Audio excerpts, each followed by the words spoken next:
Et c'est reparti pour Smart Bourse, votre double dose quotidienne de marché en direct sur Bismart. Chaque jour à la mi-journée, 12h30, 13h. Et en fin d'après-midi, la grande édition pendant une heure à partir de 17h. Au sommaire de cette édition de la mi-journée, des tensions et des crispations qui sont toujours d'actualité, plus que jamais, même peut-être sur les marchés obligataires, avec une correction obligataire. Si elle s'était calmée quelques heures, quelques jours la semaine dernière, qui est repartie de plus belle, on voit des tensions significatives à nouveau sur les rendements obligataires, aussi bien aux États-Unis, avec un 10 ans américain qui dépasse les 2,90%, un 30 ans américain qui touche les 3% pour la première fois depuis 2018, et un phénomène qui se réplique également sur l'obligataire européen, avec un 10 ans allemand qui approche désormais des 1%. Cette correction obligataire, évidemment, continue d'avoir des répercussions sur les marchés actions, en affectant notamment toujours un peu plus les valeurs dites de croissance.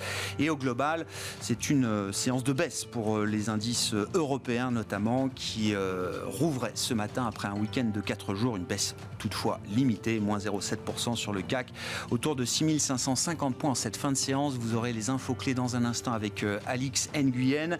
Le marché qui prend acte effectivement des inquiétudes qui s'accumulent sur le front de la croissance.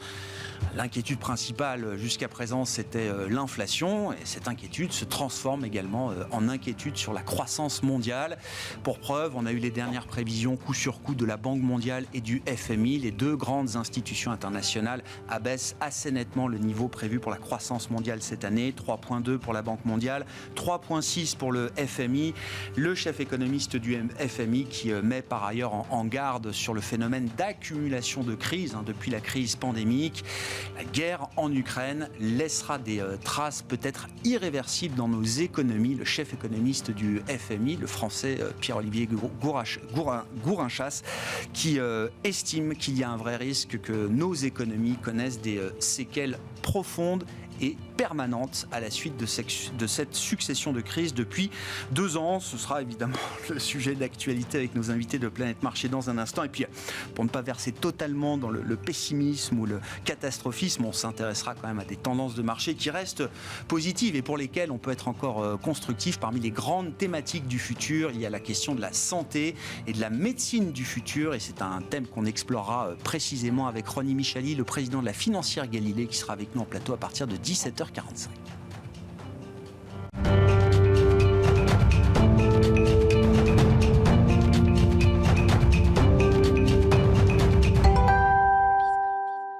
Mais d'abord, les infos clés du jour. Tendance, mon ami, c'est chaque jour à 12h30 et 17h avec Alix Nguyen. Le rouge domine toujours à la Bourse de Paris. Après la Banque mondiale hier, le Fonds monétaire international revoit en nette baisse à 3,6% ses pronostics pour la croissance mondiale en 2022 comme en 2023, contre respectivement 4,4% et 3,8% estimés en janvier. Une révision justifiée par la guerre en Ukraine, les sanctions contre la Russie et les confinements en Chine. On retient par ailleurs que l'institution anticipe une inflation plus élevée et plus longue que prévu. Le FMI anticipe les effets de la guerre sur les chaînes d'approvisionnement, à peine remises des désorganisations des 2 dernières années, de nouvelles perturbations dont les effets devraient surtout se faire sentir sur le commerce de blé, tout comme celui du maïs, et renchérir le cours des matières premières. On retient aussi qu'en zone euro, les prix à la consommation devraient augmenter de 12,6% en 2022, soit des niveaux comparables à ceux observés en Amérique du Sud ou au Moyen-Orient. La hausse du PIB y est fortement revue à la baisse à 2,8%, soit une diminution d'1,1 point par rapport aux prévisions de janvier. Total Energy est en nette progression et ce malgré le repli du baril de Brent. A contrario, les interrogations sur la croissance chinoise, les craintes sur l'inflation et la perspective d'un resserrement plus agressif de la politique monétaire de la Fed pèsent sur les valeurs liées au luxe. Hermès, Kering et LVMH reculent. On relève aussi que L'Oréal, dont le chiffre d'affaires trimestriel sera dévoilé après clôture, chute. Cette semaine, les publications de résultats d'entreprise pour le premier trimestre constitueront un facteur déterminant pour les marchés. Aux États-Unis, les investisseurs surveilleront dans les jours qui viennent les comptes de plusieurs poids lourds de la cote, dont ceux de Johnson & Johnson, Netflix, IBM ou encore Tesla. 9 sociétés du CAC se prêteront à l'exercice les prochains jours. Sur le marché obligataire, enfin, le rendement du Bund allemand à 10 ans aussi autour de 0,94%, soit un niveau inédit depuis 2015. Et puis celui de l'emprunt américain de même échéance se traite à plus de 2,92%, un plus haut de 3 ans. Tendance, mon ami, chaque jour à 12h30 et 17h avec Alix Nguyen dans Smart Bourse sur Bismart.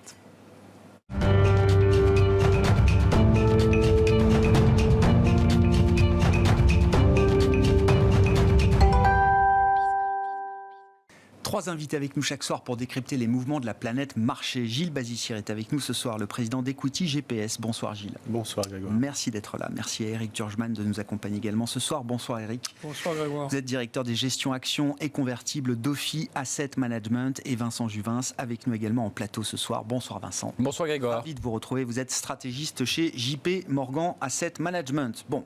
L'idée, je le disais, n'est pas de verser dans le catastrophisme ou dans la fin du mondisme total, mais de prendre quand même la mesure des enjeux macroéconomiques et des changements structurels, peut-être, qui sont à l'œuvre aujourd'hui dans nos économies aussi bien développées qu'émergentes. Et pour cela, évidemment, les dernières prévisions de la Banque mondiale et du FMI sont des rapports qui matérialise, qui consacre un petit peu ces enjeux. Je vous lis une phrase qui m'a marqué, alors du chef économiste du FMI, français d'ailleurs, saluons-le, qui montre l'excellence française en matière de sciences économiques, Pierre-Olivier Gourinchas, et c'est la phrase qui me marque au-delà de la baisse de prévision pour la croissance mondiale, donc à 3,6% prévue cette année désormais.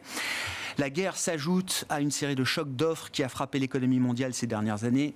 Crise pandémique, bien sûr, telles des ondes sismiques, ces effets vont se propager profondément et loin via les marchés de matières premières, via le commerce mondial, via les relations financières entre pays, ce qui fait craindre à terme des séquelles permanentes issues de la crise du Covid. L'idée de ces cicatrices irréversibles, l'idée de ces séquelles permanentes, c'est ce qu'on voulait à tout prix éviter justement à l'issue de la crise pandémique. Et visiblement, la crise géopolitique générée par la guerre en Ukraine remet cette idée-là un petit peu au centre du jeu aujourd'hui, Vincent. Oui, alors des séquelles, certes, mais on peut voir un certain nombre de séquelles négatives. Elles sont évidentes. Je pense qu'elles sont largement commentées aujourd'hui. On en mesure toute l'intensité sur le plan économique avec ces révisions à la baisse des perspectives de croissance. Maintenant, un certain nombre de perspectives ou de séquelles qui sont pour moi positives aussi. Bon, j'ai tendance à être un économiste optimiste, donc je vais peut-être m'efforcer aussi de voir le verre à moitié plein à certains égards. On vit une crise tout à fait particulière. On voit une inflation très forte, un choc énergétique très fort, eu égard à la crise en Ukraine, dont on ne sait pas évidemment combien de temps elle durera et quelle en sera son intensité encore dans un mois. Et ceci m'inquiète particulièrement, parce que là c'est hors de notre champ de compétences. Oui, petite parenthèse, personne ne joue au jeu de pronostiquer la fin de la crise voilà, avec la Russie de Vladimir Poutine. Imaginons ici ce choc énergétique de longue durée qui impacte durablement la croissance. Finalement, dans l'histoire récente de l'humanité ou de l'économie, c'est une redite des années 70. Nos parents peuvent en témoigner à nombre d'égards. On est passé outre ces années 70. Ça a été pour nombre d'entre eux une période pas agréable à vivre. Mais enfin, ça a été quand même finalement une période qui a jeté finalement les grains aussi de période beaucoup plus faste par la suite. Une période où en effet on a dû s'adapter à une situation inouïe. On a dû en tout cas réduire notre intensité énergétique ou intensité en énergie fossile. Moi je regarde encore, et c'est un graphique qu'on a publié dernièrement dans le guide des marchés chez JP Morgan, l'utilisation de pétrole par habitant a diminué d'un tiers dans les décennies des années 70. Certes, la France a connu une récession terrible, 74-75 à l'époque, mais enfin après cela, je veux dire, on est tous là pour en témoigner, il y a eu de très très belles années sur le plan économique aussi. Donc comme à chaque crise, je dirais, il y a cet aspect de destruction créatrice. Je note qu'il y a évidemment pas mal de destruction et sur le terrain, c'est déjà évident. Je note quand même avec enthousiasme le fait que cette crise nous force à prendre nos responsabilités. Et je mets souvent en exergue ce domaine de la transition énergétique. Mais je pense qu'aujourd'hui, on parle de la guerre, on parle de l'inflation, mais on passe sous silence, et c'est le sujet de la présidentielle également actuellement, l'excellent bilan sur le front de l'emploi qu'on a aujourd'hui en Europe. On est dans une situation de plein emploi dans de nombreux pays. Même moi, dans mon pays aujourd'hui, la Belgique, où on avait un chômage, je dirais, structurellement élevé comme on l'avait en France, je note qu'en plein de secteurs, on cherche des gens. Enfin, encore pas plus tard, je lisais les nouvelles avant d'arriver sur votre plateau. L'aéroport de Bruxelles, qui est pourtant par Roissy ou Orly, 1000 emplois à pourvoir, on ne les trouve pas. Aujourd'hui, un jeune qui sort de l'université d'une grande école trouve un job, c'était pas le cas il y a 10 ans. Donc je voudrais aussi Voilà, c'est ça aussi les séquelles du Covid et de la situation actuelle. On est paradoxalement, du fait du vieillissement de la population, du fait que nos économies, nos pays, l'Europe a réinvesti également dans un appareil productif, en recherche et développement. Il y a aussi des perspectives d'emploi qui sont bien là.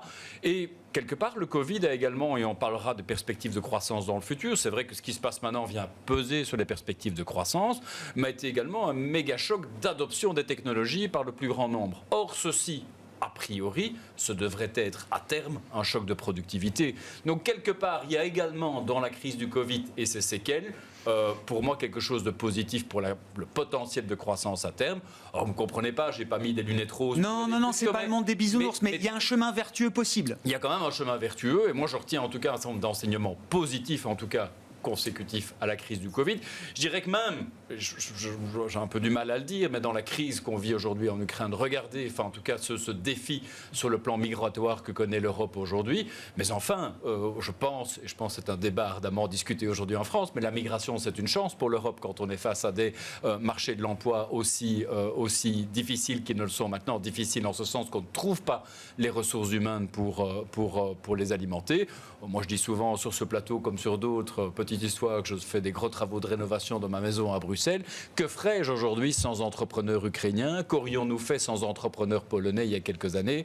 Donc il y a là aussi, mettons, ceci vient irriguer quand même des marchés de l'emploi européens qui étaient assez tendus. Ça nous amène sur le terrain politique, mais c'est peut-être une des différences avec justement le choc inflationniste des années 70 et la sortie heureuse que vous avez décrite. C'est quand même qu'il y a une fragmentation, une polarisation politique, géopolitique. Notez également dans le rapport du FMI, quand même un risque de fragmentation durable des grands blocs économiques mondiaux, et y compris sur le plan technologique, c'est un sujet. C'est-à-dire que si chacun se met à adopter des standards technologiques différents, ça atténue un petit peu peut-être la portée justement du choc technologique positif qu'on peut imaginer. Tout à fait. Mais maintenant, cette crise a eu pour effet, en tout cas la crise du Covid et celle-ci, de renforcer en tout cas égoïstement le projet européen. Et je pense que dans ce monde de grands blocs qui peut-être tantôt s'opposent de temps en temps, en tout cas moi je trouve que ça a été en tout cas quelque chose qui a permis à l'Europe de se solidifier, et notamment avec le fonds de relance européen discuté l'an dernier, en tout cas de reposer désormais sur des bases beaucoup plus solides pour le futur. On peut rester au niveau un peu prospectif, d'ailleurs c'est toujours intéressant intellectuellement. On peut revenir aussi à quelque chose de plus pragmatique derrière ce rapport et ce World Outlook du FMI aujourd'hui, de la Banque mondiale hier. Eric, je reviens à cette idée peut-être de séquelles structurelles, donc ça veut dire de changements structurels dans le fonctionnement de nos économies. On va retomber aux pâquerettes, parce qu'on a entendu, on va redonner le moral. Non, juste un mot, les années 70... il y avait quand même l'URSS et les États-Unis qui se regardaient en chien de faïence, qui ont failli s'envoyer des missiles. On était à 2 doigts de la guerre nucléaire. Enfin, c'était pas si rose, quoi. Il y a eu des guerres. Le choc du pétrole, il était beaucoup plus grave parce qu'à ce moment-là, on était beaucoup plus dépendants. C'est ce qui a été dit. Aujourd'hui. 73-74. Et puis en 73, ça a été énorme avec la guerre du Kippour. C'est là que ça a déclenché. Bon, donc voilà. On peut toujours voir tout en noir. Après, je rajouterais que... C'est pas forcément mieux avant, quoi. Non, c'est pas mieux qu'avant. Et les guerres, il y en a toujours eu. Nous, on a, sur le sol européen, un peu moins, mais enfin, il y avait quand même les Balkans. En 92, c'était pas rien, c'était encore plus près que chez nous. Et puis, ça fait 8 ans que dans le Donbass, ils se tirent dessus, tout le monde n'en a rien à faire. Enfin, n'en avait rien à faire jusqu'à maintenant, mais enfin, c'est... Donc malheureusement, on vit avec. Puis voilà. Une petite chose positive que je vois, c'est qu'il y a eu quand même union de l'Europe et de l'Occident d'une manière générale, mais de l'Europe, pour la première fois, avec d'ailleurs des pays complètement divergents, même politiquement, parce qu'on peut pas dire Viktor Orban, ça soit le même parti politique que les sociodémocrates allemands ou la France. Donc là, il y a eu quand même une unité. Dans les sanctions aussi, donc on voit qu'en pareil cas, on arrive à se réunir. Ça, c'est plutôt positif. Mais donc, du coup, je suis sorti de la question qui était... Non, la question était de commenter un petit peu l'idée, en fait, que le principal sujet d'inquiétude des investisseurs est désormais la croissance. C'était aussi dans une des enquêtes mensuelles de BofA auprès des fund managers. La guerre en Ukraine est reléguée comme 4e risque vu par les investisseurs. Le premier risque devient celui de la croissance mondiale, avec une conversation montante autour de l'idée d'une récession future, prochaine peut-être. De toute façon, on va y arriver. Aux États-Unis. On va y arriver, mais elle est plus ou moins presque décidée, programmée, parce que les banques centrales, face à la crainte... Alors, En 2008, elles ont eu peur de la récession. Donc elles ont alimenté. Elles se sont dit on verra plus tard, on écopera après. Bon. Et là, elles ont tellement alimenté qu'effectivement, il y a des craintes inflationnistes. Elles avaient commencé avant la guerre en Ukraine. Bon. Alors, disons que les investisseurs se disaient, on voyait les break-even qui finalement n'explosaient pas trop. Et on pensait qu'on allait finalement rester à des niveaux à peu près acceptables. Il y a eu derrière l'Ukraine. Les banques centrales se sont aperçues qu'elles étaient behind the curve, comme on dit. Elles ont voulu en rajouter et surtout en créer les anticipations d'inflation, parce qu'il n'y a rien de tel qu'une anticipation d'inflation pour créer de l'inflation auprès des acteurs économiques.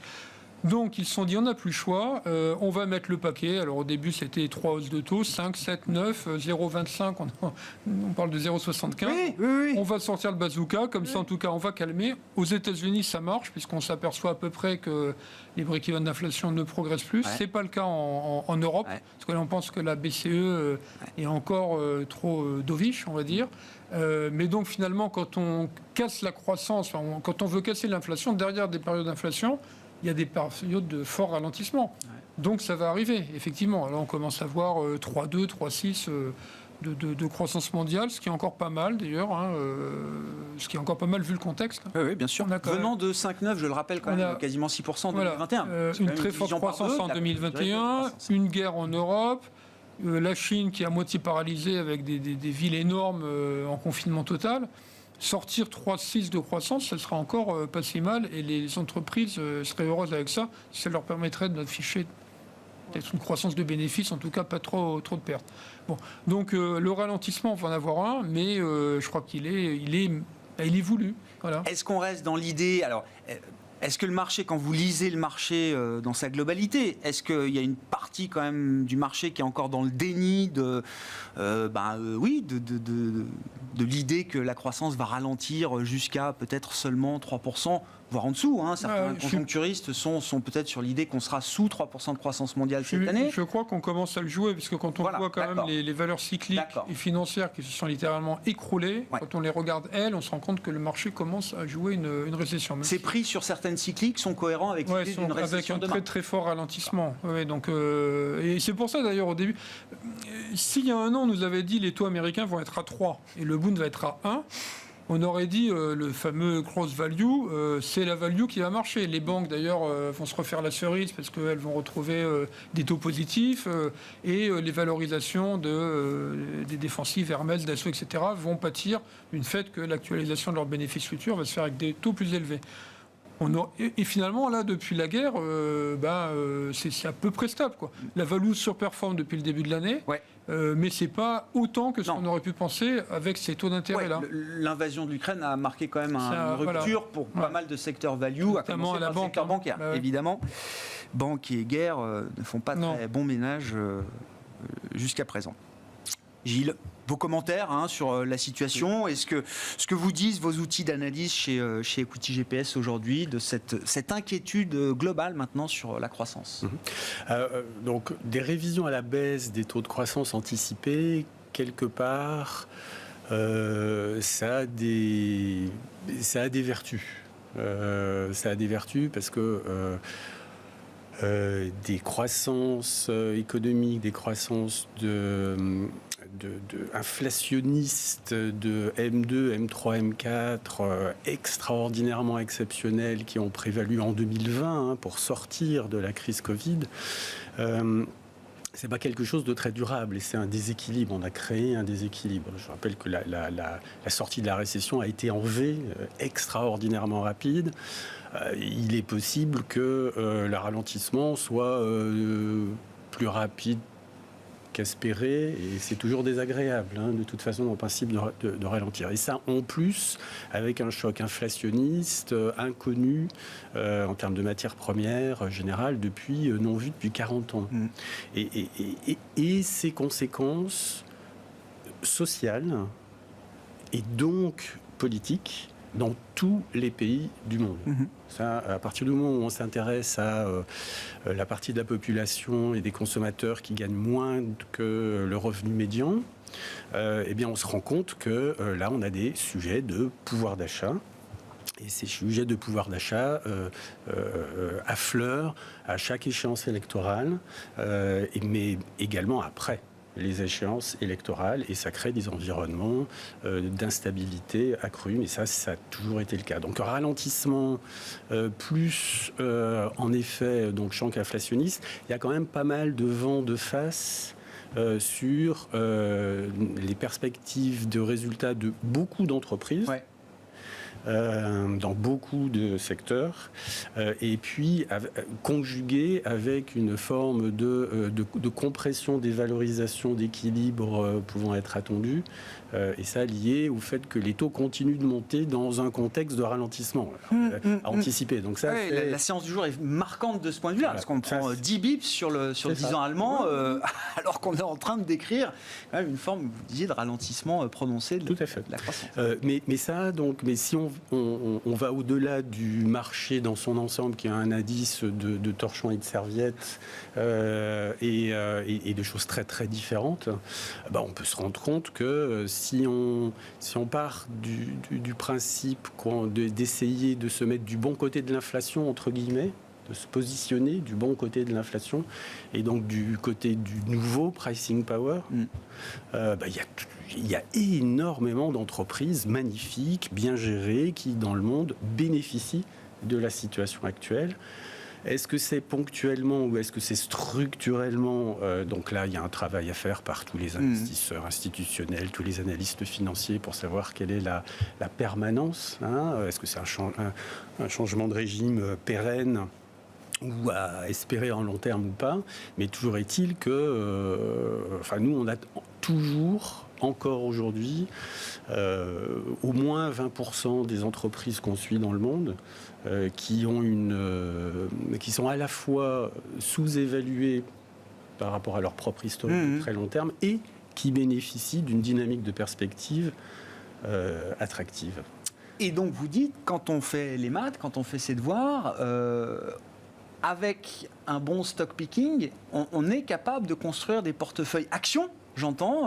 Très solides, très robustes. Solides, résilients, et même qui délivrent peut-être de la performance positive encore dans des marchés qui sont, alors en bear market ou pas, j'en sais rien, mais dans des marchés qui sont baissiers. Oui, la performance relative, oui, et parfois de la performance absolue.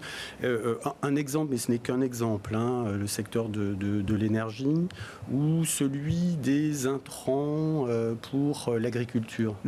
Oui. Et bien de là, il y a beaucoup d'entreprises, pas toutes, mais dont les perspectives de chiffre d'affaires augmentent de façon phénoménale. Et donc les perspectives de profit, de façon extraordinaire. Et on peut imaginer fiablement que la demande en face de cette offre tienne. Parce que je veux dire, à un moment, vous le dites vous-même, la question du prix... Il y a une partie ponctuelle qui peut être liée, en effet, aux problématiques additionnelles de la guerre en Ukraine, qui vient impacter beaucoup de secteurs, beaucoup d'entreprises dans le domaine des biens intermédiaires.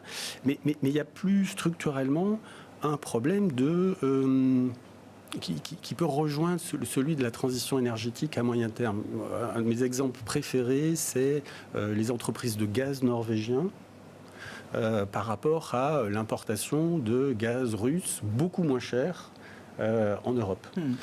Donc nos amis européens, la Commission a fait état de projets de réduire drastiquement la sensibilité aux importations des gaz, notre dépendance au gaz russe.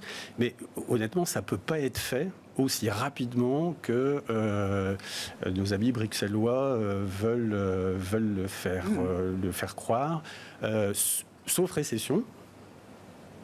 Mais en tout cas, il est évident que les politiques fixent un cap et ensuite les entreprises et les États percoleront tout ça et essaieront d'y arriver. Mais qu'est-ce qu'on préfère ? Est-ce que l'Europe préfère importer du gaz très peu cher de Russie dans des conditions économiques, environnementales, d'ESG désastreuses, ou d'importer plus cher une matière première qu'on utilisera de plus en plus parcimonieusement, car elle sera plus chère, car elle est plus chère, produite à côté de chez nous, dans des pays au PNB par habitant 2 fois celui de la France et au credential ESG exceptionnel. Le prix de nos valeurs, pour citer le livre des économistes Augustin Landier et David Tesmar. Absolument. Voilà. Absolument. Quelles sont nos valeurs et quel prix est-on prêt à payer? Donc là, on est en effet dans un corner, d'un point de vue stratégique et politique, et de ce point de vue-là. Maintenant, les entreprises, il y a beaucoup d'entreprises norvégiennes de gaz qui sont cotées en bourse, et il suffit de regarder leur performance. Elle a été exceptionnelle depuis 1 an, et leur valorisation reste peu chère, et les ROE sont en train de dépasser ceux de Hermès, LVMH. C'est les nouvelles valeurs du luxe, d'une certaine manière. En tout cas, c'est rare. Si vous les comparez, en tout cas c'est très ce rare. groupe de valeurs. En tout cas, c'est très rare. Ouais. Alors, je ne sais pas si ça sera pérenne, mais là, on a eu brutalement une capacité à maximiser ses marges qui a changé de camp. Sur les marchés actions, Eric, comment vous regardez alors les tendances qui sont parfois compliquées à lire, mais voilà, au milieu du bruit, est-ce qu'il y a des signaux quand même forts? Parce que tout n'est pas acheté dans les marchés actions. On regarde les indices. C'est vrai que les indices, comme le disait Gilles, c'est un peu torchon, serviette, carotte, chou, etc. Mais il y a quand même des secteurs. La santé est au plus haut historique, par exemple. Oui, mais quand on regarde sur longue période, les marchés sont encore quasiment au plus haut historique. Évidemment, si on regarde sur 1 an, alors ça dégringole, notamment le Nasdaq perd 15%. Mais vous faites une courbe sur 20 ans, il faut une loupe pour voir la consolidation, mais vraiment, je vous le dis parce qu'on a fait un comité ce matin, puis sur de longues, on disait mais elle est où la consolidation? On croyait que c'était pas la bonne échelle. C'est rien du tout, donc ça reste très très élevé avec des secteurs encore très très bien valorisés. Et alors, le pauvre secteur bancaire qui avait rebondi l'année dernière, et on se dit c'est enfin son tour grâce à la hausse des taux, boum, il est reparti. Donc oui, il y a une dichotomie, il y a des... alors, je ne vais pas rentrer comme je suis dans toutes les valeurs, je connais pas suffisamment, mais il y a des rendements pérennes, fabuleux sur pas mal de valeurs, 7, 8, 9%. Donc, il y a encore et même sur les cycliques, moi je pense qu'il y a eu l'exagération, notamment sur l'auto. Ah oui. Alors, L'auto, il y a... Parce que pourtant, on nous dit les carnets de commandes sont là. oui, bon, alors les Et il y a un vrai sujet sur la demande, peut-être. Le problème, c'est qu'ils ne peuvent pas fournir aujourd'hui. Voilà, les carnets de commandes sont là, mais il leur manque les composants. Aujourd'hui, vous sortez d'ici, vous allez dans un garage, il faut 1 an. Pour, Et donc quoi, le risque, c'est que la demande s'évapore à un moment? Je pense pas, non, je pense pas. Mais enfin, c'est un peu une perte d'opportunité, c'est des problèmes de trésorerie. Enfin, c'est jamais plaisant de ne pas pouvoir livrer, quoi. Donc, ils ont ce problème-là. Oui, la santé est au plus haut. Quant à la techno, ça va revenir, je pense. Voilà. À quelles conditions? Alors, qu'est-ce qui fait ou qu'est-ce qui fera les prix. Demain que les investisseurs retrouveront de l'intérêt? Les prix. Mais les prix, Tels parce que les prix pour... Non, mais le Nasdaq, tout le monde parle du Nasdaq, mais le Nasdaq, il faut savoir qu'il y a, je ne vais pas dire de bêtises, mais la moitié du Nasdaq qui a chuté de 50%. Et plus que ça. Oui. Donc en fait, ça tient avec 5 valeurs, les fameuses GAFAM. Mais là aussi, alors, il y a certainement là-dedans les dot-com de l'an 2000 qui sont mortes et il ne faut pas aller dessus, mais ça m'étonnerait que sur l'ensemble du Nasdaq, la totalité des valeurs qui ont perdu 50% mérite ce sort. Voilà. Donc je suis incapable de vous dire lesquelles, mais il y en a. Voilà. C'est à Gilles de nous dire lesquelles. Donc, ces outils de screening. Il y a dans ces marchés, dans cette ambiance un peu gloomy, morose, il y a aussi ce sont des marchés d'opportunités. C'est d'ailleurs comme ça que... Voilà. Et quant au... Alors, le marché se tient. Ça peut paraître assez étonnant quand même, parce qu'il se tient avec une guerre quand même, et la remontée des taux. Il se tient. Alors, bon, on peut donner toutes les explications. Moi, je pense que pour l'instant, il y a quand même toujours l'effet, la fin de l'effet TINA. C'est-à-dire, on se dit, si les taux doivent continuer à monter, je ne sais pas quelle est l'anticipation des investisseurs, mais enfin, globalement, on disait oui, 3% aux États-Unis, 1 en Bund, c'est touché, mais enfin, commencer à avoir ce niveau-là. Donc jusqu'à maintenant, les investisseurs se disent, pourquoi je vais aller acheter du 10 ans américain à 2,60 s'il doit aller à 3 ? Je vais perdre en évaluation. Donc on va attendre. Il y a de l'inflation, donc on cherche les hedges contre l'inflation. les deux grandes classes d'actifs, ça reste les obligations et les actions. On peut toujours diversifier sur de l'or ou autre, mais bon. Donc à un moment donné, si vous pensez que les taux continuent à monter, vous êtes sur les actions. Là où ça peut se compliquer, c'est si on a à la fois donc, la perception que les taux sont au plus haut et qui vont redescendre, auquel cas le placement alternatif en obligations commencera à être intéressant, hein, se dire 3% aux États-Unis, si je ne pense plus que les taux montent. Si vous pensez qu'ils vont être à 4 ou 5, c'est pas la peine de le regarder. Si vous pensez que 3, c'est le sommet, vous ne pouvez plus perdre en évaluation, vous faites 3% de rendement, qui est le rendement d'ailleurs des actions européennes. Et là, ça commence à se regarder. Donc le risque, il peut commencer là, surtout si on parlait de 3,2, 3,6 de croissance, si les prochaines publications, c'est 2,5, 2,6. Parce qu'à ce moment-là, à 2,5 de croissance mondiale, vous n'avez pas de progression des résultats des entreprises. Ça n'existe plus. Vous avez récession des profits. Donc c'est ça. Le moment où où l'obligataire retrouvera de l'intérêt chez les grands allocataires d'actifs, c'est peut-être là où il faudra s'inquiéter un peu plus pour les marchés actions. Parce qu'il peut y avoir des flux qui se rebalancent, d'autant plus qu'à ce moment-là, ça sera forcément des révisions de croissance économique. Je voyais, alors c'était un graphique du FT hier, je crois, enfin au cours du week-end, on voit les treasuries ajustées de l'inflation, là, on voit sur la partie 30 ans, 10 ans, 5 ans est un peu en dessous, mais que les taux réels, enfin, sur l'inflation anticipée, sont en train de revenir proches d'être positifs. Hein. Est-ce que ça, c'est déjà, c'est déjà un seuil ou un niveau important? Parce que les taux réels, on nous dit à chaque fois, c'est ça qui compte. Il faut que les taux réels restent modérément négatifs. Peut-être pas aussi négatifs que ce qu'on a vu dans le passé, mais il faut que ces taux réels restent négatifs. Là, on se rapproche de zéro en termes de taux réels américains. Est-ce qu'il y a une opportunité pour l'investisseur aujourd'hui sur cette partie obligataire américaine, Vincent ? Alors, actuellement, ce n'est pas un choix qu'on fait chez nous en portefeuille. On est sous-pondéré en duration américaine. Maintenant, au niveau de taux actuel aux États-Unis, je ne vous cache pas qu'il y a un débat en interne et que je pense que ce débat mérite d'avoir lieu, certainement pour des gens qui sont peut-être encore trop sous-exposés peut-être au monde obligataire aujourd'hui. Je pense qu'en tout cas, à terme, c'est un bon point d'entrée.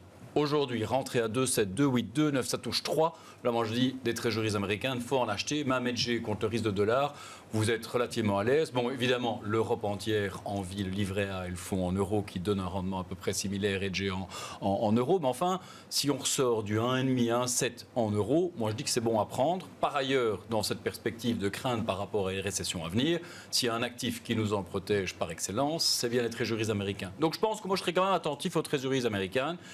Je pense qu'à ces niveaux-là, ça devient quand même vraiment attractif. Ouais. Ça peut être un des trades de l'année 2022. Je pense que ça peut être un des trades de la seconde partie de l'année 2022. Nous, pour vous donner une idée, bon, alors soyons clairs, hein, notre objectif de taux US fin d'année, hein, que je partageais avec vous sur ce plateau, c'était 2,25. Hein, donc bon. Vous en parlez déjà au passé. Enfin, on verra, hein, ça va vite dans un sens. On a revu notre copie. On n'est pas encore à 3 en termes de perspective fin d'année. Je pense que le gros du mouvement a été réalisé. Donc, je pense qu'en tout cas, ça vient peut-être à ajouter dans les arguments, peut-être pour une réexposition à la duration. Alors maintenant, la question sur les marchés d'actions, je pense qu'aujourd'hui, ce qui se passe actuellement a déjà des conséquences sur la croissance, mais également sur l'allocation en termes de marché d'actions. Moi, là où je m'étonne, en tout cas, enfin, la résilience des marchés d'actions m'étonne, c'est une chose. La résilience, en tout cas, des perspectives bénéficiaires m'étonne. Alors, certes, il y a eu ici et là des révisions bénéficiaires, mais nous, on fait une publication trimestrielle et fin mars, je demandais à mes collègues à Londres, je me dis, est-ce qu'on ne vous a pas trompé sur les chiffres? On publie les chiffres IBES de croissance bénéficiaire. Je regardais les chiffres 31-12, les chiffres 31 mars 2022. En toute logique, on aurait dû voir ces chiffres baisser, inflation, guerre en Ukraine. Non, ils ont même légèrement monté. Donc, c'est-à-dire que le consensus a, dans le premier trimestre 2022, maintenu stable, voire légèrement à la hausse, ces perspectives bénéficiaires pour cette année. Donc on verra la saison de résultats. C'est un effet d'optique, je ne sais pas, lié à quelques gros secteurs type oil and gas ou autre, ou c'est qu'il y a peut-être un problème d'anticipation et d'analyse? Habituellement, il y a certains économistes comme analystes, c'est vrai qu'on est souvent un peu en retard sur ce type d'événement, mais enfin, la saison de résultats qui s'annonce maintenant va être un moment de vérité, surtout sur la guidance pour les prochains mois. Ça pourrait peut-être apporter évidemment un peu moins de soutien au marché financier qui vivait dans l'espoir, en tout cas, que la croissance bénéficiaire les soutiendrait notamment. Alors en termes d'arbitrage, je pense qu'il faut en tout cas faire attention pour les marchés d'actions par rapport à ces déconvenues éventuellement sur la croissance bénéficiaire, qui serait d'ailleurs en lien avec les révisions à la baisse de la croissance mondiale. Nous, il y avait une région qu'on aimait beaucoup en début d'année, qui était notamment l'Europe, parce que value, parce que repricing des banques, parce que tous ces éléments calés sur les taux d'intérêt. On sent que depuis le 24 février, c'est un petit peu moins évident. À une seule exception près, c'est tout ce qui est finalement commodities ou tout ce qui est lié à transition énergétique. Je regarde le secteur transition, enfin énergie verte en Europe, c'est plus 30% depuis le 24 février au soir. Donc ça, c'est peut-être encore des poches d'intérêt en Europe. Mais par contre, là où on voit de la résilience depuis le 24 février, c'est certainement aux États-Unis. Le S&P 500 était en retrait par rapport à l'Europe jusqu'au 23 février. Il est moins en baisse depuis lors. Et puis aussi, quand on parle de résilience et finalement un peu de positionnement plus défensif par rapport aux craintes qui sont les nôtres actuellement, VIX toujours substantiellement inférieur au VIDAX, donc on a moins de volatilité, on a plus de qualité avec le marché américain qui offre un rendement sur fonds propres largement supérieur. Donc, dans les arbitrages, nous, actuels, c'est finalement de rester investi en actions, mais alors qu'on aimait bien cette thématique Europe, repricing, value et autres, on a plutôt replacé nos capitaux vers les États-Unis. Et le dollar nous donne raison. Et le dollar nous donne raison. Donc voilà, en tout cas, à court terme, des arbitrages à réaliser. Et je suis sûr qu'on reparlera des trésoreries américaines en seconde partie d'année, si en tout cas les craintes de récession continuent à se matérialiser. Grégoire, juste un point, si je peux me permettre. Je pense que justement la révision des bénéfices, là, elle est faible. C'est-à-dire qu'on est très surpris de voir qu'ils n'ont pas révisé en baisse. Mais en réalité, je pense les analystes étaient très en retard sur la révision en hausse qu'ils auraient dû faire au premier trimestre. Parce que nous, quand on voyait des sociétés, elles étaient hyper optimistes et on se disait mais comment ça se fait qu'il n'y avait que 7% d'attente. Ils étaient en retard. Ils étaient en retard. Je pense que s'il n'y avait pas eu la guerre en Ukraine, c'est pas 7, c'est peut-être 20 qu'on aurait eu. Voilà. Et qu'en fait là, finalement, c'est 20 moins 10 et on revient au point de départ. Quoi. Et les analystes sont un peu sauvés entre guillemets par la guerre en Ukraine parce qu'ils avaient minimisé la hausse et que maintenant ils ont moins besoin de revoir en baisse. Quoi. Voilà, parce que c'était vraiment en inadéquation avec les discours qu'on avait des chefs d'entreprise. Le jeu des devises, là, parce que c'est vrai que c'est là aussi c'est une grande différence depuis par rapport à l'année 2021 où finalement on avait une forme de neutralité sur les grandes parités de devises. Là, on voit que le Forex s'anime avec un dollar toujours plus fort face à l'euro, mais face à des devises refuges type franc-suisse. Le yen aussi. Un renminbi très fort aussi. Le yuan chinois. Le yen, je trouve assez spectaculaire quand même, le dématage du yen à bientôt 130. 130 yens contre dollar, ce qu'on n'a pas vu depuis... Donc je ne sais pas... Qu'est-ce que ça nous dit? Est-ce que c'est des zones de tension, de friction qu'il faut quand même surveiller? Parce qu'on parle de devises majeures. La hausse du dollar. Voilà. La hausse du dollar, bien sûr. La hausse du dollar, c'est d'abord que dans le conflit, c'est encore les Américains qui s'en tirent le mieux. Que dans toutes les sanctions qu'on va faire, il faut aussi en profiter en nous vendant le gaz de schiste à la place du pétrole russe. Et qu'on commence à se dire effectivement qu'à 3% de rendement sur les trésoreries, ça vaut le coup d'acheter du dollar. Je crois que c'est pas plus oui, c'est ça. Non, mais je veux dire. Donc tous les facteurs. Ça peut être excessif, mais en tout cas, c'est un excès qui. C'est compliqué une parité, mais ce qui fait, entre autres, la parité, c'est le niveau qu'on offre de la rémunération de sa monnaie, le côté valeur refuge, et puis le commerce. Plus on a besoin de commercer en dollars, et plus il monte, quoi. Donc, c'est pas forcément mauvais pour les actions européennes, d'ailleurs, cette hausse du dollar. Non. Mais oui, je suis d'accord. Effectivement, l'euro faible, c'est bon pour les... Jusqu'au jour où l'euro s'effondre et où là, ça devient... Pas qu'il s'effondre non plus, mais on n'en est pas là. On est à 10 centimes de la création de l'euro il y a 20 ans. Non, sur l'euro, moi, je serais quand même assez confiant. Bon, l'inquiétude, on en parlait hors plateau, c'est peut-être aussi, j'aurais d'un désordre politique quelconque qui pourrait éventuellement y avoir lieu en Europe, mais à ce stade, on n'est peut-être pas tout à fait tous d'accord, mais enfin, c'est pas le scénario. L'Europe, en tout cas, on est d'accord sur le fait que ces derniers mois, elle a plutôt été au rendez-vous et qu'elle a plutôt donné, en tout cas, des gages de confiance aux investisseurs internationaux par rapport à la stabilité de l'euro, à la pérennité de l'euro. Bon, c'est pas un désordre politique quelconque, c'est l'élection présidentielle française qui pourrait se jouer je dis à pile ou face. Non, parce que effectivement, la question c'est de savoir est-ce qu'on sera dans la marge d'erreur ou pas Ça, ce serait au le jour véritable du problème de 24 l'euro, d'accord. avril. Mais la question de marché que je pose, parce qu'il faut quand même commencer à en dire un mot, est-ce que c'est un remake de 2017 ? Ce qui semble être un peu le raisonnement des investisseurs globaux qui font les marchés, qui se rassurent en se disant, bon voilà, c'est les deux figures de 2017, Macron l'emportait à l'époque, et puis quand bien même ce serait peut-être différent cette fois, on se rassure en se disant qu'on a encaissé Trump, qu'on a encaissé le Brexit, et que finalement, et je mets beaucoup de mesures par rapport à ça, finalement c'était pas si grave. Bon, c'est quand même des phénomènes et des situations qui ont laissé des marques et qui ont peut-être marqué pour longtemps quand même l'échiquier politique mondial. Est-ce que le marché sait mettre un prix sur le risque au sens probabilité d'une présidence Marine Le Pen versus une présidence Emmanuel Macron Je pense que c'est difficile de mettre en prix, mais il est possible que dans la relative faiblesse à court terme, une partie de la faiblesse à court terme de l'euro soit liée à ce phénomène-là. Plus largement, je pense que plus largement et plus structurellement, il faut rappeler que la zone euro, il y a des élections en zone euro dans des grands pays de la zone euro de façon assez régulière. Et que dans un environnement particulièrement où le pouvoir d'achat est sous pression, eh bien, il est normal d'anticiper que le résultat des élections puisse être tiré vers une forme de populisme, avec de toute façon la possibilité d'une fuite en avant dans le populisme, par définition. Dans le populisme, étant des mesures qui, à court terme, gérer le sujet de la perte de pouvoir d'achat ou la problématique des dépenses contraintes qu'on n'arrive plus à assumer, ou alors en changeant structurellement son mode de consommation, ce qui est quand même relativement désagréable et compliqué, et y compris dans un environnement de quasi plein emploi. Donc moi je pense qu'il y a une prime de défiance dans l'euro qui est structurelle, qui doit l'être.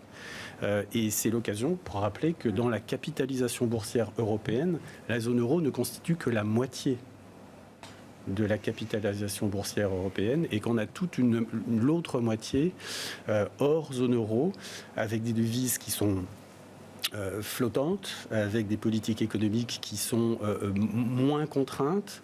Et donc là, on met quoi ? Une partie des Nordiques, une grande partie des Nordiques, c'est ça, une grande partie des Nordiques, le UK, la Suisse, aujourd'hui, la Suisse, bien sûr, qui est un énorme marché action, avec beaucoup d'entreprises de très très grande qualité, et puis le Royaume-Uni, bien sûr.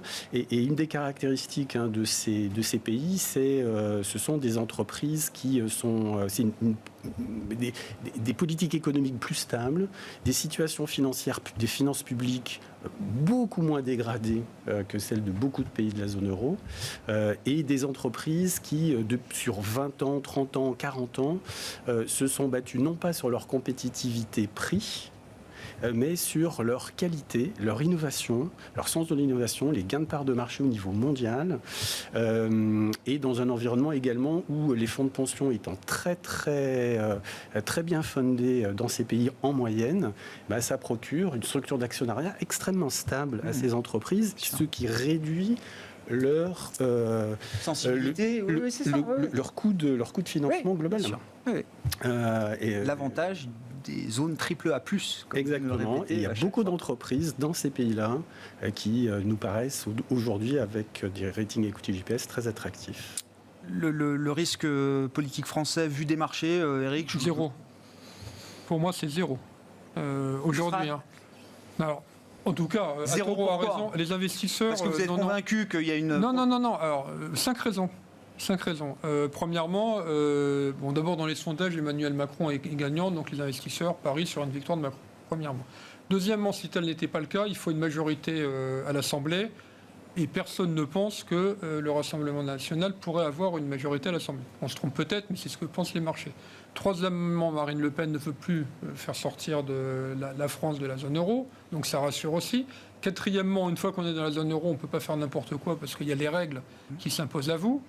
Et cinquièmement, mais vous l'avez dit, Trump, le Brexit, Boris Johnson, en Europe quand même, Salvini, l'extrême droite est arrivée au pouvoir, et en plus, là c'était la carpe et le lapin parce qu'ils étaient alliés à 5 étoiles, donc je pense que les marchés on a assez d'être pris à revers, c'est-à-dire qu'évidemment au début c'est le choc parce qu'on ne s'y attend pas, et puis 2 semaines plus tard, on nous aurait dit Trump va être élu, on a dit oh là, le marché va faire 20%. Vous dites, au-delà d'une volatilité de quelques jours, si Marine Le Pen l'emporte dimanche, les choses reviendront assez vite. Il y aura un écartement du spread OAT-Bund, il faudra acheter l'OAT, je pense.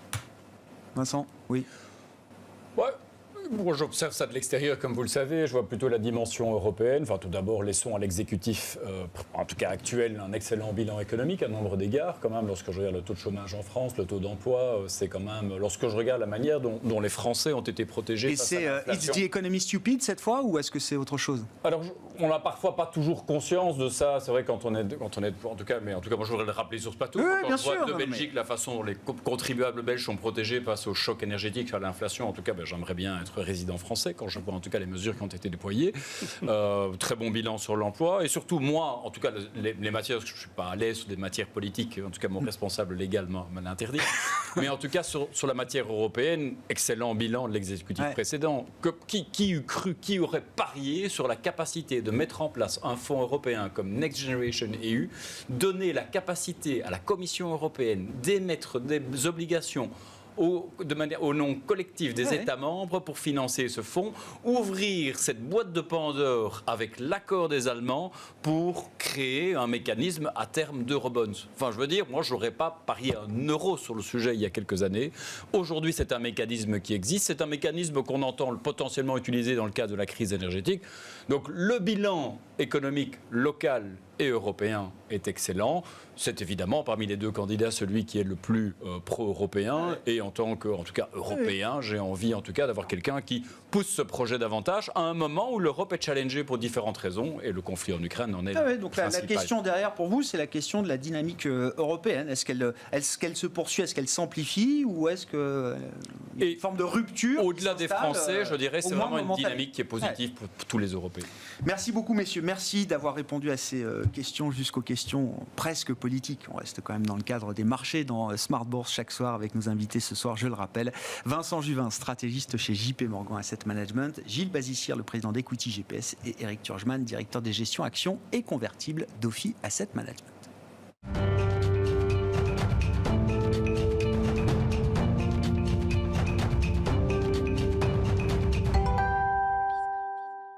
Le dernier quart d'heure de Smart Bourse chaque soir, c'est le quart d'heure thématique. Le thème ce soir, c'est celui de la gestion thématique en général et plus particulièrement d'une thématique précise, celle de la médecine du futur, thématique qu'on va explorer comme régulièrement dans cette émission avec Ronnie Michali, le président de la financière Galilée. Bonsoir Ronnie. Bonsoir. Merci d'être là, ravi de vous retrouver. Alors effectivement, vous venez nous voir chaque fois avec une thématique qu'on explore avec vous pour en détailler les enjeux notamment. Le thème du jour, c'est celui de la médecine du futur.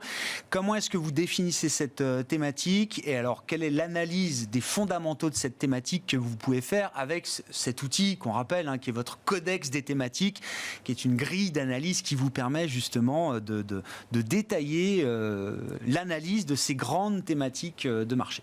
Exactement. Alors le codex, c'est effectivement notre outil d'analyse propriétaire qui va nous permettre d'identifier les tendances de fond de l'économie mondiale pour les prochaines décennies finalement et d'identifier les thématiques qui ont des perspectives économiques, mais surtout, puisque c'est ce qui nous intéresse, un potentiel boursier.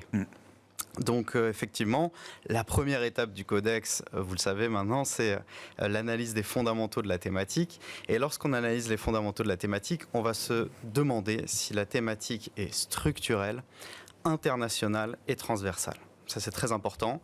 Alors, déjà transversale, je peux répondre immédiatement oui. Il y a deux secteurs principaux qui sont touchés par cette thématique médecine du futur. C'est le secteur de la santé, le secteur de la tech. avec évidemment les biotech, les medtech, le secteur pharma également, la e-santé, la M-santé. Alors e-santé, c'est tout ce qui est dispositifs médicaux connectés, par exemple. La M-santé, c'est toutes les applications mobiles dédiées à la santé. Et ce qui est super intéressant, je dirais, avec cette thématique, c'est qu'elle va recouper d'autres méga-tendances que l'on a aussi dans le codex des thématiques, en tout cas qui vont déboucher sur des thématiques, comme le développement de la robotique, de l'intelligence artificielle, par exemple, pour les biotech, les medtech, mais aussi vieillissement de la population, la digitalisation, la cybersécurité aussi pour la conservation des données personnelles. Donc voilà, thématique très riche et très transversale. Quand vous dites transversal, c'est toujours on le rappelle à chaque fois, une thématique, c'est pas un pari sectoriel. Exactement. C'est une thématique qui englobe plusieurs secteurs qui sont impliqués justement à travers cette thématique. Exactement. Concrètement, je suis gérant, je vais vouloir investir mon portefeuille, je peux l'investir de manière sectorielle sur le secteur de la santé, mais alors dans ce cas-là, ça prend le secteur dans son ensemble, ou je peux l'investir via l'investissement thématique. Et à ce moment-là, nous, on a identifié 2 thématiques principales qui ont trait à ce secteur de la santé. C'est la médecine du futur et la thématique de l'accès aux soins, qui sont tout à fait différentes. On le verra peut-être tout à l'heure, mais voilà. Bon, sur la médecine du futur, alors effectivement, donc, thématique transversale, ça, il n'y a pas de doute. Transversale, multisectorielle. Internationale, oui. Alors, en fait, de manière encore plus accrue maintenant depuis la pandémie, puisque le monde a été plongé en fait dans cette situation qu'on a connue il y a quelques années, en même temps finalement, un peu partout dans le monde, et nos échanges sont devenus virtuels d'un jour à l'autre, et y compris par exemple les consultations médicales. C'est l'explosion des téléconsultations partout dans le monde. Donc vraiment une thématique internationale, mais surtout c'est une thématique structurelle. C'est ça qui est important. Et la médecine du futur, c'est une thématique qui est plus... Enfin, la médecine du futur, je dirais qu'elle est et qu'elle sera plus préventive finalement que curative. Ça, c'est très important. Et c'est là qu'on a identifié les 3 facteurs structurels qui vont être à même de porter cette thématique dans le futur, et qui sont que cette thématique, la médecine du futur, c'est une médecine personnalisée, c'est une médecine prédictive, et c'est une médecine participative. Alors, je peux détailler, si vous voulez. C'est médecine personnalisée, bon, grâce bien évidemment aux nouvelles technologies, au big data, aux nouvelles techniques de décryptage, de séquençage de l'ADN, par exemple. On va être à même, avec cette médecine du futur, d'avoir des conseils plus personnalisés. C'est-à-dire, on va être à même d'avoir, grâce à ces données qui sont collectées, des logiciels qui nous disent, voilà, il faudrait éventuellement modifier votre rythme de vie, mais de manière personnalisée, ou adapter votre alimentation, ou même avoir des interventions plus efficaces dans les traitements ou dans les médicaments. Ça, c'est pour la partie personnalisée. Ensuite, je disais une médecine plus prédictive. En fait, la médecine du futur, elle ne s'adresse pas forcément qu'à des malades. Elle s'adresse finalement aussi à des gens qui sont, des patients qui sont sains et qui sont susceptibles de développer une maladie. Donc elle va être capable finalement de faire une cartographie personnalisée des risques que vous pouvez avoir. Et enfin, participative alors aussi. Participative, oui, et ça c'est un élément très important. Participative parce que finalement, le patient va donner accès à finalement son patrimoine génétique, des informations sur son activité physique, sur ses habitudes, sur ses antécédents familiaux, par exemple, sur ses voyages, sur les pollutions à laquelle il a été confronté, ou une maladie à laquelle il a été confronté. Et puis finalement, ça permet d'améliorer l'adhésion du patient finalement au traitement qu'on va lui proposer, et peut-être même, puisqu'il y participe, d'améliorer la satisfaction du patient par rapport au traitement. Si on y trouve un intérêt, on sera prêt à fournir toutes ces informations qui peuvent être des informations sensibles ou qu'on a envie de protéger de manière intuitive d'une certaine Voilà, manière. c'est ça, exactement. Qu'est-ce qu'on peut dire alors des prix derrière cette thématique de la médecine du futur? Parce que ça aussi, c'est très intéressant dans votre outil d'analyse et d'ailleurs que vous êtes en train de développer pour chacune des thématiques. Vous mettez un prix sur ces thématiques. Alors, il y a un prix financier et puis il y a aussi un prix extra-financier qu'il faut ajouter derrière la thématique de la médecine du futur en l'occurrence. Qu'est-ce qu'on peut dire de ce point de vue-là? Alors, vous êtes venu avec un graphique, Ronnie, qui montre d'ailleurs qui sont vos indicateurs construits par vous, la financière Galilée, pour mesurer le prix derrière cette thématique de la médecine du futur. Exactement. Alors, on va avoir recours pour l'étude chiffrée de plus en plus finalement à nos fameux indicateurs thématiques propriétaires. Alors, on a comparé finalement l'indicateur de la thématique accès aux soins et l'indicateur de la médecine du futur. Ce qu'on voit, c'est qu'évidemment, il y a un drawdown en 2020 pour les deux, mais après, finalement, ça ne se passe pas exactement de la même façon. Non. On a une recovery énorme pour la thématique médecine du futur, qui est en bleu plus clair ici, qui reprend 100% dans la foulée sur ses plus bas de 2020, et puis après, qui a un parcours un petit peu plus accidenté et qui finalement est dû au fait qu'elle ait beaucoup plus croissance que la thématique finalement accès aux soins qui est un peu plus blend finalement. Qui est une autre thématique liée à la santé qu'on ne détaille pas aujourd'hui, mais vous dites dans la partie médecine du futur, il y a la composante technologique qui fait que cette thématique a été un peu plus secouée. Exactement. Avec la remontée des taux, j'imagine, c'est l'idée. On voit bien début d'année, quand la croissance a souffert, l'indicateur médecine du futur a beaucoup souffert. Donc il est plus volatile, 25 de vol sur l'année dernière pour la thématique médecine du futur, seulement 15 pour l'accès aux soins. On voit l'accès aux soins qui est en plus foncé a finalement un profil de recovery qui est plus similaire au MSCI World. On va être beaucoup plus corrélé au MSCI World avec la thématique accès aux soins que finalement avec la thématique médecine du futur. Il y a un bêta plus important, c'est ça, dans cette thématique médecine du futur? Finalement, oui, bêta plus important, volatilité plus importante, mais la corrélation finalement avec le benchmark, le grand benchmark qu'on connaît tous, le MSCI World, elle est plus du côté de la thématique accès aux soins que de la thématique médecine du futur. Ouais. Et en plus de ça, la grande nouveauté chez nous, c'est effectivement qu'on a ajouté à ces indices thématiques qui nous permettent finalement d'aller regarder si la thématique nous paraît à un prix convenable, finalement les performances dans la durée. On a ajouté finalement une analyse ESG. Donc c'est issu d'un travail de fond qui a été opéré par notre analyste Aurélien Lux et qui finalement nous éclaire beaucoup sur la prise en compte des critères environnementaux, sociaux et gouvernance dans les thématiques que l'on sélectionne. Voilà. Bon, mais c'est intéressant. Donc on aura vraiment un prix. Encore une fois, tout ce travail, vous êtes en train de le faire et vous nous le livrez d'ailleurs un peu en avant-première de ce point de vue-là, Ronnie. Mais on va avoir un prix global, financier et extra-financier sur chacune des thématiques que vous analysez à la financière Galilée. Alors, je peux déjà vous dire que la thématique médecine du futur, c'est entre la thématique accès aux soins et le MSCI World, elle a un score qui est beaucoup plus faible. Donc c'est pas une très bonne thématique, c'est en tout cas pas du tout une sur thématique le plan ESG. Impact. D'accord. Sur le plan ESG. Non, mais au moins les choses sont claires. Voilà. Au moins on sait dans quoi on investit et vers quoi on se tourne. C'est vrai que les biotech très souvent ne prennent pas en compte, pré-publication en tout cas, les critères ESG dans leur publication. Pour conclure de manière pragmatique, Ronnie, et c'est aussi le travail que vous faites chez Financière Galilée, de construire des stratégies de fonds thématiques. Donc vous êtes vous-même, pour le compte de vos clients, utilisateurs de votre outil bien sûr, et des fonds thématiques qui permettent d'investir dans la thématique de la médecine du futur, justement, dans le gisement de fonds que vous regardez sur ce thème de la médecine du futur. Quels sont les quelques exemples de fonds là qui vous intéressent?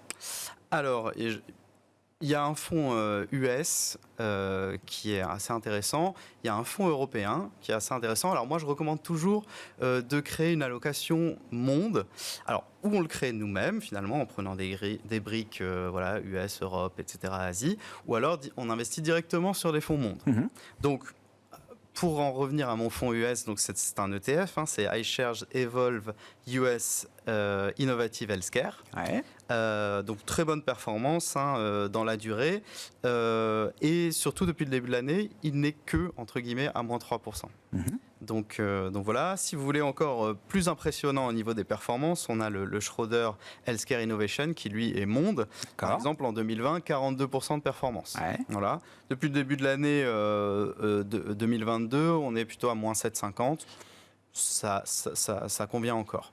Et sur l'Europe, vous avez chez la financière d'Herbevel, Pluvalca Health Opportunities, qui est aussi assez intéressant. Par contre, depuis le début de l'année, lui, il est à moins 17.